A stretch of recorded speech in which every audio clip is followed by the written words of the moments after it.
একটা কথা বলতে মনে বড়ই সংকোচ হচ্ছে, তথাপি কথাটা আজকে আমাকে বলতেই হচ্ছে, কারণ আপনারা অনেকেই জানতে চাইছেন তার জন্যই। তো আপনার পার্টনার আপনাকে ঠকাচ্ছে কিনা, এক্ষেত্রে তার চরিত্র কীরূপ, এটা আপনি কিন্তু তার হাত দেখে আপনি নিজেও বুঝতে পারবেন। সেটা কীরকম জানেন? সেটা হচ্ছে আমাদের হাতের এই স্থানটা হচ্ছে আপনার শুক্রের স্থান। এই শুক্রের স্থানে যদি জাল চিহ্ন, একাধিক ক্রস ক্রস জাল চিহ্ন যদি আপনারা দেখতে পান, তাহলে জানবেন তার চারিত্রিক ত্রুটি কিন্তু রয়েছে, ত্রুটিযুক্ত কিন্তু তার চরিত্র।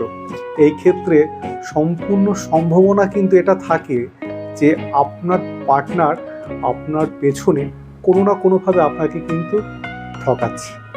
যদিও এই কথাটা বলতে আমার একেবারেই ভালো লাগেনি, তবু আমাকে বলতে হলো।